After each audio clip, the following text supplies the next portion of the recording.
জিহ্বাটাকে দেয় নাই, যে জিহ্বা দিয়ে নুন ছেঁকে নাই, যে জিহ্বা দিয়ে মিষ্টি ছেঁকে নাই, যে জিহ্বা দিয়ে তিতো ছেঁকে নাই, যে জিহ্বা দ্বারা খাসির গোশতের টেস্ট নেয়, যে জিহ্বা দ্বারা বিরিয়ানির টেস্ট গ্রহণ করে নাই, যে জিহ্বা দিয়ে কত রকম স্বাদ গ্রহণ করে নাই, কখনো টমেটো খায়, কখনো শসা খায়, কখনো ফলমূল খেয়ে নেয়, এই জিহ্বা দ্বারা পোলাও কুপ্তা কাবাবের স্বাদ মিটিয়ে নেয়, সন্ধ্যাবেলাতে রোল সেন্টারে চলে যায়, রেস্টুরেন্টে চলে যায়, মোগলাই কাবাব আর রোল খেয়ে নেয়, এভাবে এই জিহ্বা দ্বারা সব কিছু স্বাদ গ্রহণ করে নেয়। আমি আল্লাহ পাক জানিয়ে দিলাম যে জিহ্বা দিয়ে তুমি স্বাদ গ্রহণ করো, এই গালের ভিতরের ছোট্ট একটি জিহ্বাটাকেও আমি আল্লাহ তোমাদের জন্য স্বাদ উপভোগ করবার জন্য আমি আল্লাহ পাক বানিয়ে দিয়েছি। কথা বুঝতে পারছেন?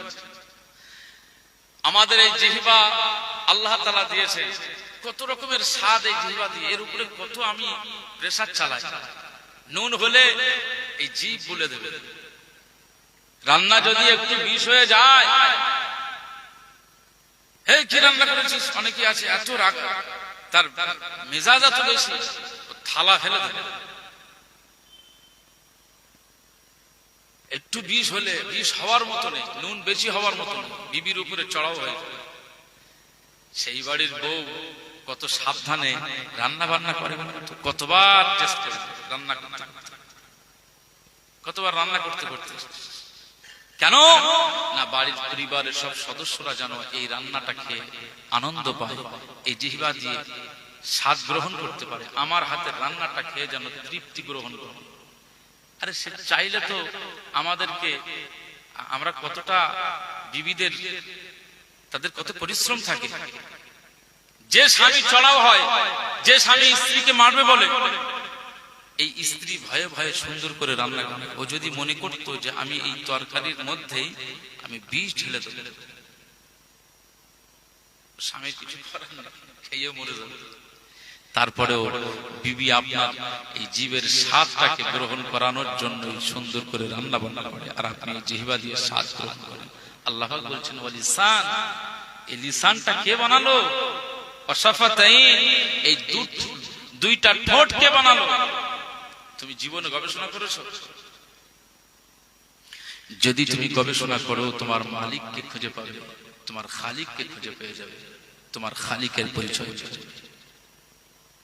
জীবনে কেউ যদি গবেষণা করে, জীবনে নিজের জীবন নিয়ে যদি কেউ গবেষণা করে, অবশ্যই সে আমার আল্লাহ তাআলাকে পেয়ে যাবে। আর যে আল্লাহ তাআলাকে পেয়ে যাবে, সে জীবনে আর আল্লাহ তাআলাকে ভুলে যাবেন না, আল্লাহ তাআলা ছাড়া অন্য কোনো পথে সে চলবে না। কথা বুঝতে পারছেন?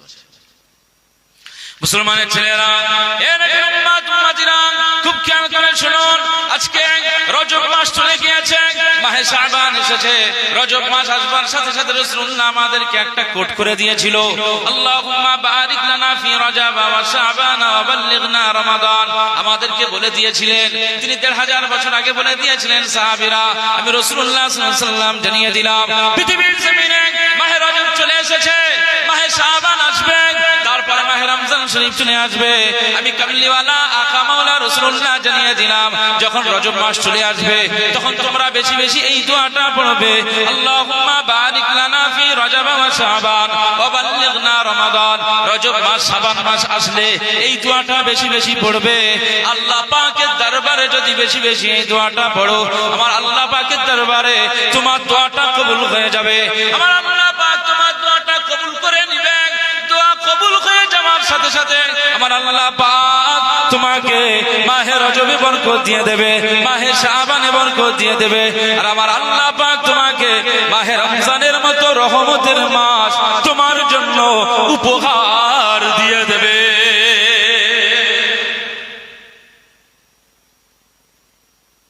রাসূলুল্লাহ বলেছেন, রজব মাস আসলে এই দোয়াটা বেশি বেশি করবে, শাবান মাস আসলে এই দোয়াটা বেশি বেশি করবে, আল্লাহুম্মা বারিক লানা ফি রজব ওয়া শাবান। এই রজবে বরকত দাও, এই শাবানে বরকত দাও। রজব চলে গিয়েছে, এই দোয়াটা আমরা এখনো পর্যন্ত জানি না পড়ব কোথায়।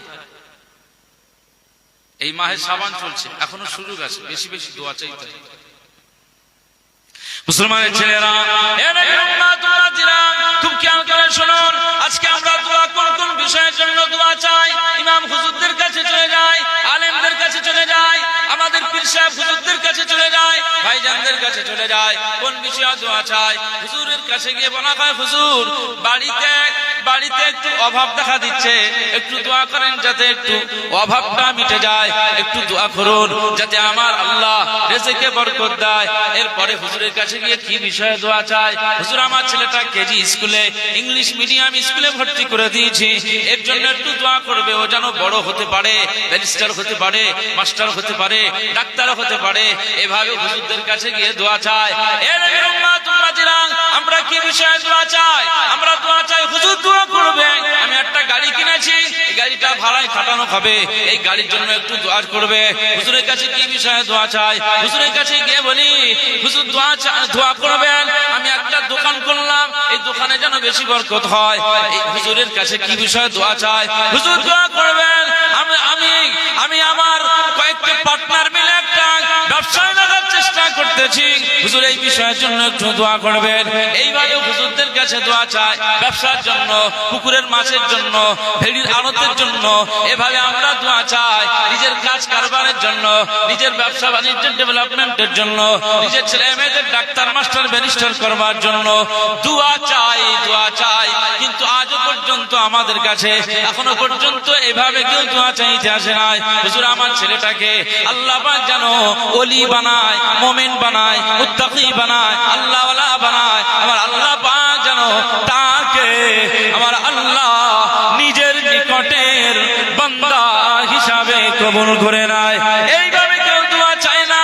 যদি এইভাবে কেউ দোয়া চায় তাহলে মনে রাখতে হবে আমার আল্লাহ খুশি হয়ে যাবে। দুনিয়ায় ডাক্তার বানাও, দুনিয়া মাস্টার বানাও, সব করো ঠিকই, কিন্তু ওই বাচ্চাটার জন্য আপনি আল্লাহ পাকের দরবারে দোয়া চান, আল্লাহ পাক আমার এই বাচ্চাটাকে যেন আপনার প্রকৃত ঈমানদার বান্দা যেন হয়ে যায়। ঈমানদার বান্দা হতে হবে। পৃথিবীতে আমরা শুধু ছেলে চাই, মেয়ে চাই, ছেলে চাই, মেয়ে চাই। ছেলে হলে এই জমি জায়গাগুলো দেখবে, মেয়ে হলে ভালো, মেয়ে হলে একটু ভালো জামাই বানা হবে, এই চিন্তা আমাদের। কিন্তু ছেলে চাওয়ার দোয়াটা কিভাবে চাইতে হবে? রব্বি হাবলি মিনাস সালিহিন। নবী ইব্রাহিম আলাইহিস সালামের দোয়া, 90 বছরের বয়সের দোয়া, 90 বছর বয়সের দোয়া। আল্লাহ পাক রব্বি হাবলি মিনাস সালিহিন, আল্লাহ আমার একটা ছেলে দান, তবে সেই ছেলেটা যেন সালিহিন ছেলে হয়। একবার জোরে বলুন সুবহানাল্লাহ। তো নবী ইসমাঈল আলাইহিস সালামকে আল্লাহ দিয়েছিলেন কি সালিহিন না? একজন নবী, কিন্তু সালিহিনের দরজা কতটা ছিল? নবী ইসমাঈল আলাইহিস সালাম কি দরজাওয়ালা। আব্বা বলছে যে চলো, আমার আল্লাহ পাক তোমাকে নির্দেশ দিয়েছেন তোমার কুরবানি করার। নবী ইসমাঈল যাবিহুল্লাহ বলেছেন, হ্যাঁ আল্লাহ পাক বলেছেন, হ্যাঁ। নবী ইসমাঈল সাল্লাম বললেন যে ঠিক আছে আব্বাজান, ইনশাআল্লাহু মিনাস সাবিরিন, আপনি চিন্তা করবেন না, আপনার আল্লাহ যদি বলেন যে কুরবানি করতে, ইনশাআল্লাহ আমি তৈরি আছি, আমি সবর করব, কোনো অসুবিধা নেই। আপনি যাবাহ করবেন, আমি সবর করে থাকব। একবার জোরে বলবেন না সুবহানাল্লাহ। এই ঘটনা, এই বিষয় তো আপনারা অনেক সব জানেন। যদি আল্লাহর নির্দেশ আসে ছেলেটাকে যাবাহ করব, আব্দুল মুনাইম জীবনে বলবে যে আমার ছেলে আল্লাহ যে কোনো ভাবে একটা এসছে, আবার এটা যাবাহ করতে হবে না।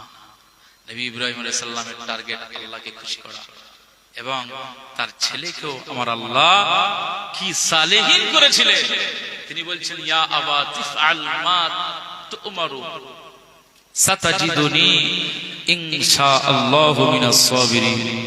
আয় আমার আব্বা, আপনার উপরে আমার আল্লাহর যে নির্দেশ এসেছে, এই নির্দেশ আপনি আদায় করুন, নির্দেশ পালন করুন, আপনি আপনার কাজ আদায় করুন।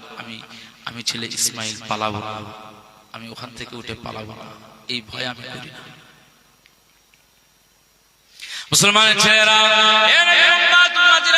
খুব খেয়াল করে শুনুন, নবী ইসমাইল যাবিহুল্লাহ আলাইহিস সালাম আব্বাকে লক্ষ্য করে বললেন, আমার আব্বা জান, আমার পিতা আল্লাহ পাক নবী ইব্রাহিম খলিলুল্লাহ আলাইহিস সালামকে লক্ষ্য করে ইসমাইল যাবিহুল্লাহ বললেন, আমার আব্বা জান, আমার আল্লাহর যদি যদি নির্দেশ থাকে আপনি নির্দেশ পালন করুন।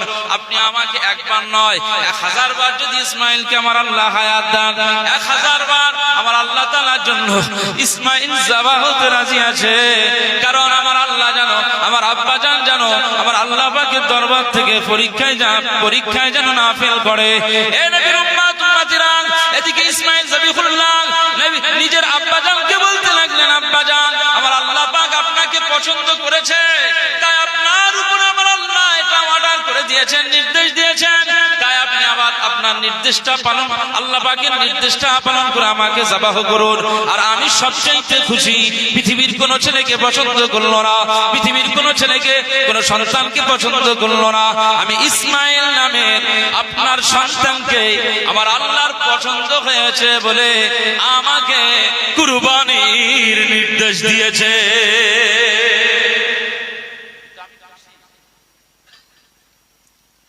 ইসমাইল আলাইহিস সালাম যেমন সন্তান, তার মাও তেমন। মা হাজেরাকে আল্লাহ পাক বললেন যে তুমি এখান থেকে নিয়ে চলে যাও। কারণ বিবি সারা বলে একজন ছিলেন। নবী ইব্রাহিম আলাইহিস সালামের কয়টা বিবি ছিলেন? 2টা বিবি। একটা বিবি সারা আলাইহিস সালাম, আর একটা মা হাজেরা আলাইহিস সালাম। বিবি সারা আলাইহিস সালামের পেটে সন্তান হচ্ছিল না, যার ফলে আবার এই সারার খাদেমা হাজেরা আলাইহিস সালামকে নবী ইব্রাহিম আলাইহিস সালাম বিবাহ করেছিলেন, শাদী করেছিলেন। আর এই শাদী হওয়ার পরেই হাজেরা আলাইহিস সালামের পেটে আল্লাহ সন্তান দিয়েছেন। এই সন্তান হওয়াতে বিবি সারা আলাইহিস সালামের একটু ঈর্ষা। আমার আল্লাহ পাক বললেন, এ নবী ইব্রাহিম আলাইহিস সালাম, যাও তুমি হাজেরা আর তোমার ইসমাইলকে যাও নিয়ে চলে যাও ফাঁকা মরু ময়দানে, যেখানে এখন কাবা মক্কা নগরী হয়ে গেছে। একবার জোরে বলুন সুবহানাল্লাহ। মক্কায় সেখানে কিচ্ছু ছিল না, শুধু পাহাড় আর পাহাড়। এখনো গেলে আপনি পর্বত আর পর্বত, পাহাড় আর পাহাড় ছাড়া আর কিছু দেখতে পাবেন না। কই ভাইরা দাঁড়িয়ে রয়েছেন কেন? বসেন, ভিতরে চলে আসেন। আসেন, চলে আসেন, ভিতরে চলে আসেন। একবার দরুদ শরীফ আল্লাহুম্মা সাল্লি আলা সাইয়্যিদিনা ওয়া আলা আলি সাইয়্যিদিনা।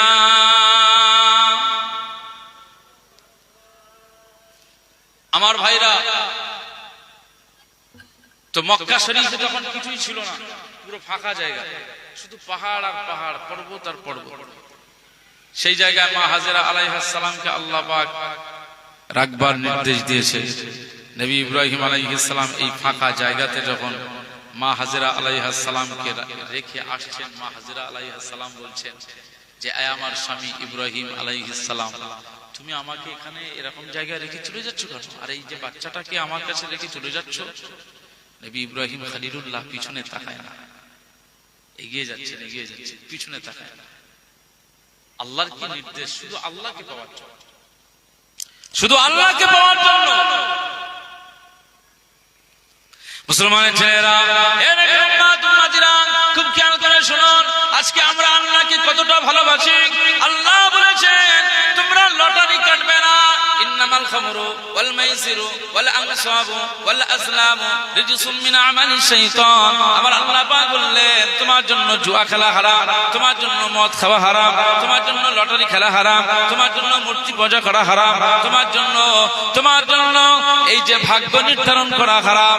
না না না, এই কাজগুলো রিজসুম মিন আমালি শাইতান, এই কাজগুলো শয়তানের কাজ। আমি আল্লাহ পাক জানিয়ে দিলাম এটা রহমানের কাজ নয়, এটা রিজসুম মিন আমালি শাইতান, এটা শয়তানের কাজ।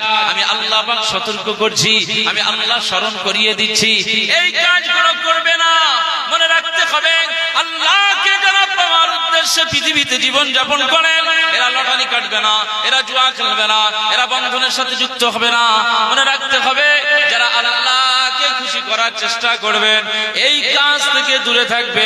কিন্তু আজকে আমরা যারা মুসলমান দাবিদার, আমরা যারা বলি আল্লাহকে ভালোবাসি, পক্ষান্তরে আমাদের কাজের দ্বারা একটাও ভালোবাসার প্রমাণ পাওয়া যায় না। লটারির কাউন্টারে আমাদের লাইন, রহমানের লাইন, আব্দুল গফফারের লাইন, আব্দুল রহিমের লাইন, আব্দুল সাত্তারের লাইন, আব্দুল মোমেনের লাইন রয়েছে লটারির কাউন্টারে। জুয়া খেলায় কারা? এই মুসলমানের কিছু ছেলেরা। না না না, সুদ খায় কারা? মুসলমান ঘরের ছেলে এবং মেয়েরা বন্ধনের মতো এরকম একটি সুদের কাউন্টারে আজ মহিলা সমিতিগুলো ঢুকে পড়েছে। এ নবীর উম্মত উম্মতিরা, একদিকে বলি আল্লাহ আপনাকে ভালোবাসি, অপরদিকে আল্লাহর নিষেধাজ্ঞাগুলোকে আমরা নিজের হৃদয়ে জড়িয়ে নিয়েছি। শয়তানের কাজগুলোকে আমরা মনে প্রাণে জায়গা দিয়ে দিয়েছি। মদ খাবে কারা? এই মুসলমানের ছেলেরা। তাই 1 জানুয়ারি উপলক্ষে কত ছেলে মেয়েরা মদের আসর করেছে, মদ পান করেছে, আনন্দ করেছে, পিকনিকের নামে গান বাজনা আর ডান্সের মজলিস করে দিয়েছে, আর সেই জায়গায় ড্রিঙ্ক করেছে, মদ খেয়েছে, মদ পান করেছে। এ নবীর উম্মত উম্মতিরা, এই সব যারা করেছে আমার আল্লাহ পাক বলে দেন, এই বান্দা বান্দিগুলো রহমানের কাজ করে নাই, বরং এই পৃথিবীর জমিনে শয়তানের কাজ করেছে। আমি আল্লাহ পাক জানিয়ে দিলাম, এই বান্দা বান্দিদেরকে আমি আল্লাহ আমার নিকটে জায়গা দেব না, বরং এটা শয়তানের কোলে ঠেলে দিলাম, শয়তানের নিকটে পৌঁছে দিলাম। আমি আল্লাহ পাক এদেরকে বয়কট করে দিলাম, এদেরকে আমি আল্লাহ পাক আমার নিকটে জায়গা দেব না। কিয়ামতের ময়দানে এরা শয়তানের দলভুক্ত হয়ে যাবে। এ নবীর উম্মত উম্মতিরা, যারা আল্লাহওয়ালা হতে চায়, যারা মুমিন হতে চায়, যারা আল্লাহর প্যারা বান্দা হতে চায়, আল্লাহর প্রত্যেকটি কথা সে শুনবে। যেমন নবী ইব্রাহিম আলাইহিস সালাম শুনেছেন বেটা ইসমাইলকে কুরবানি করার জন্য। নবী ইব্রাহিম আলাইহিস সালাম এক বাক্যে কথাটা মেনে নিয়েছেন। তাই বাচ্চা ইসমাইলকে তিনি বিনা ময়দানে নিয়ে আমার আল্লাহর জন্য কুরবানিতে মশগুল হয়ে গিয়েছে। কুরবানিতে মশগুল হয়ে গেছে, ছুরি চালাবে। ইসমাইল জবিহুল্লাহ বলছেন, আব্বাজান আপনার মায়া লাগতে পারে, আমি যে সন্তান, আমি যে ছেলে, আপনার মায়া লাগতে পারে। আপনি এক কাজ করুন, আপনার চোখে আপনি আড়াল করুন, আপনি রুমাল লাগিয়ে আপনি আমার জাবাহু করবেন। আপনার দিলে যদি দয়া এসে যায়, আমার প্রতি আকর্ষণ এসে গেলে আপনি এই পরীক্ষায় ফেল হয়ে যাবেন। আপনি রুমাল বেঁধেন। নবী ইসমাইল আলাইহিস সালাম বলছেন, আব্বা জান আপনার মনে দয়া আসতে পারে, আমার যদি জবাহ করেন তো আমি এক জায়গায় স্থির হয়তো নাও থাকতে পারি, আমার পা হাত পা ছোটাবো হয়তো। গরু জবাহ করা হয়, প্রাণী জবাহ করা হয়, যখন জবাহ হয় হাত পা গরু কুরবানির সময় সব পাটা বেঁধে দেওয়া হয় না, হয় না? মুরগিও জবাহের সময় একজন ধরে নিতে হয়, তারপর জবাহ হয়। জবাহের পরেও ছেড়ে দিলে লাফায়। নবী ইসমাইল আলাইহিস সালাম তিনি বলে যে আমার আব্বাজান আমাকে জবাহের সময় হয়তো আমার হাত পা নড়ানড়ি হতে পারে, আপনি আমাকে হাত পাটা বেঁধে দেন, আমি যাতে না নড়াচড়া করতে পারি, আপনি সুষ্ঠুভাবে আল্লাহ তাআলার এই পরীক্ষায় যেন উত্তীর্ণ হতে পারেন। একবার জোরে বলুন সুবহানাল্লাহ। তাহলে নবীদের উপরে পরীক্ষা এসেছে, চিন্তা করেন। কলজে ভরে যদি হারাম খেয়ে যায়, যতই জিকির বুলিয়া ওড়াই না কেন, রাসূলুল্লাহ বলেছেন ব্লাড যদি হারাম, ব্লাড যদি খারাপ থাকে, ওই খারাপ ব্লাডে কিন্তু আল্লাহর ইবাদত কবুল হবে না। এই জন্য কত সূক্ষ্মভাবে চলতে হবে। আসুন আমি যে কোরআনের আয়াতে কারিমা পেশ করেছিলাম, সেই আয়াতের নিরিখে আলোচনা করব বলে এই কোরআনের আয়াত আমি তেলাওয়াত করেছিলাম। আজকে শুধুমাত্র আমাদের এই ওয়াজ মাহফিলের জন্য বিষয়টা আমি বোঝানোর জন্য এত দূরে এসেছিলাম। তো আমি সেই আয়াতের উপরে আলোচনা করব। যারা বাইরে আছেন পাক মাহফিলে আসুন, একটু মহব্বতের সঙ্গে উচ্চ আওয়াজে তাকবীর দান তো নারায়ে তাকবীর। সবাই মহব্বতে তাকবীর দান না নারায়ে তাকবীর, নারায়ে তাকবীর। শঙ্করপুর মাঝের পাড়া মহল্লাবাসীদের উদ্যোগে আয়োজিত বার্ষিক ইসালে সওয়াব সিলসিলায়ে ফুরফুরা শরীফ, সিলসিলায়ে মুজাদ্দিদুজ জামান, নারায়ে তাকবীর। মহব্বতে উচ্চ আওয়াজে দরুদ শরীফ। আল্লাহুম্মা সাল্লি আলা সাইয়্যিদিনা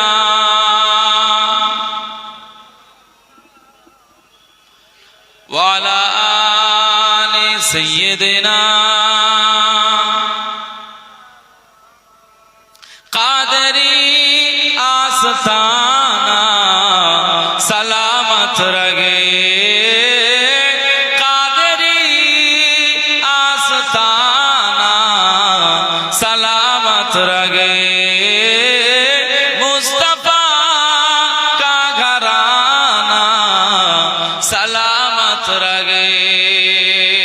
पल रहे है जगह से ये दोनों जगह, पल रहे है जगह से ये दोनों जगह, वो सखी आस्ताना सलामत रहे। बोलबेन ना सुबहानाल्लाह। ओ सखी आस्ताना सलामत रहे, कादरी आस्ताना सलामत रहे। दर्द मर्दों के सर पर है सयाफिगान, दर्द मर्दों के सर पर है सयाफिगान, आपका शामियाना सलामत रहे। मुस्तफा का घराना सलामत रहे, मुस्तफा का दीवाना सलामत रहे। अल्लाहुम्मा सल्ली अला सय्यिदिना व अला आलि सय्यिदिना। ये नकीरें बोले मुझे कब्र में, ये नकीरें बोले मुझे कब्र में, मुस्तफा का दीवाना सलामत रहे, मुस्तफा का घराना सलामत रहे। हुकुमता के धागो न बाजे 50, हुकुमता के धागो न बाजे 50, आपका आना जाना सलामत रहे, मुस्तफा का घराना सलामत रहे। कादरी आस्ताना सलामत रहे। अल्लाहुम्मा सल्ली अला सय्यिदिना व अला आलि सय्यिदिना। আমার দিনদার ইমানদার ভাইরা, নেককার আল্লাহওয়ালা বাবাজিরা, আমার মুরব্বী চাচাজিরা, সম্মানিত নওজওয়ান ভাইরা, আমি যে আয়াতে কারিমা আজকে তেলাওয়াত করেছিলাম, এই আয়াতে কারিমা আপনাদের খিদমতে বিষয়বস্তু হিসাবে রেখেছিলাম। আল্লাহ পাক বললেন, ফামান কানা ইয়ারজু লিকা রাব্বিহি ফালইআমাল আমালান সালিহা ওয়া লা ইউশরিক বিইবাদাতি রাব্বিহি আহাদা। এই আয়াতে কারিমার উপরে যদি আলোচনা করা যায়, তাহলে শুরুতেই আমি বলতে চাই যে আমরা পৃথিবীতে অনেক মানুষ আছি, কেউ না কাউকে ভালোবাসি, তার চেহারা আমি দেখলে মনটা খুশি হয়, তার চেহারা দেখলে মনটা কি হয়? খুশি হয়। এই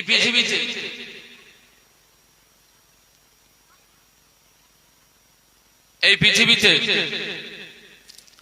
যদি আমি ধরি একটা বয়ফ্রেন্ড একটা গার্লফ্রেন্ড, গার্লফ্রেন্ডের মনটা উঁকি মারে যে কখন বয়ফ্রেন্ডের চেহারা দেখবে, আবার বয়ফ্রেন্ডের মনটা উঁকি মারে যে কখন গার্লফ্রেন্ডের চেহারা দেখবে। প্রেমিক প্রেমিকা যেটা বলে। কিন্তু আশেকে রসুল যারা হয় তাদের চিন্তাধারা থাকে যে আমার রসুল্লাহ যদি একবার চেহারাটা দিদার পেয়ে যায়, ঘুমের ভিতরে মনটা খুশি কি হয় না? হয় না? নবী মুসা আলাইহিস সালাম তিনি আল্লাহকে এত ভালোবাসতেন, তিনি বললেন, আল্লাহ সারা জীবন আপনার সাথে আমি কথা বলি, সারা জীবন সরাসরি কথা বলি, এই কথা বলার সুযোগ আল্লাহ করেছেন পৃথিবীর জমিন থেকেই। আমরা এখন এরকম মোবাইল নিয়ে কথা বলি, বিভিন্ন দেশে কথা হয়, মেসেঞ্জারে বা ইমোতে কল হয়, ভিডিও কলেও কথা হয়। তো নবী মুসা আলাইহিস সালাম বললেন, আল্লাহ পাক সারা জীবন আপনার সাথে কথা বলি, আপনার ভয়েস আমি শুনি, কিন্তু আল্লাহ রব্বি আরিনি আনজুর ইলাইক, আল্লাহ আমি একটু আপনাকে দেখতে চাই। একবার জোরে বলুন সুবহানাল্লাহ। নবী মুসা আলাইহিস সালামের চিন্তাধারা কি? আল্লাহকে দেখবে, মানে আল্লাহকে এত ভালোবাসে, আল্লাহ পাক এত মহব্বত করেন। নবী মুসা আলাইহিস সালামের তামান্না আমি আল্লাহকে দেখব। এই যে আয়াতটা আমি পড়েছি আপনাদের খিদমতে, ফামান কানা ইয়ারজু লিকা রাব্বিহি ফালইআমাল আমালান সালিহা, আল্লাহ কত সুন্দর একটি আয়াত আমাদের জন্য উপহার দিয়েছে। আল্লাহু আকবার, একবার বলুন সুবহানাল্লাহ। আল্লাহ পাক বললেন, যারা মালিক মনিবকে দেখতে চায়, আমি আল্লাহ পাককে যারা দেখতে চায়, আমি আল্লাহ তাআলার সাথে যারা দিদার পেতে চায়, এই পৃথিবীর জমিনে আমরা যারা মুমিন, আমরা যারা আল্লাহওয়ালা, যারা নামাজি, জীবনে একবারও এটা চিন্তা করেছি যে আল্লাহ একবার আমি আপনার দেখতে,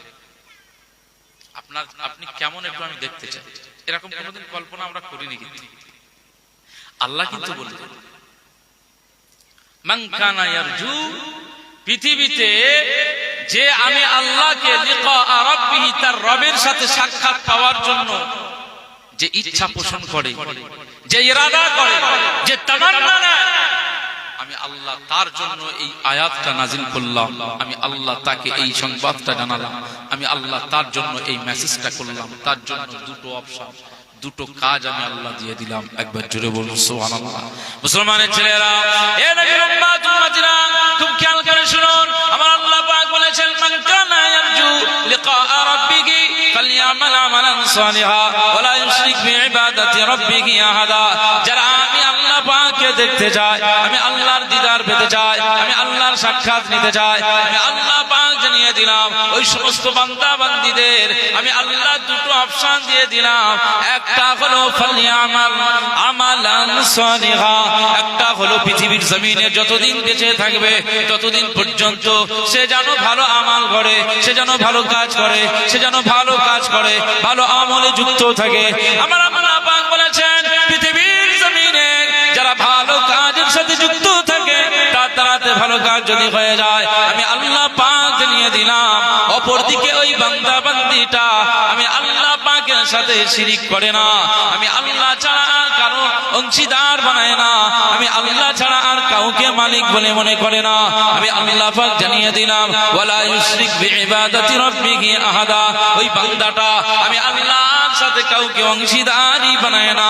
এই যে ভালো কাজ করলো আর আমার সাথে শিরিক করলো না, এটা যদি তার চরিত্রে ফুটে ওঠে, আমি আল্লাহ পাক জানিয়ে দিলাম ওই বান্দা বান্দীটার জন্য সুবর্ণ সুযোগ, কিয়ামতের ময়দানে ওই বান্দা বান্দীটা আমি আল্লাহ পাকের সাথে দিদার নসিব হয়ে যাবে।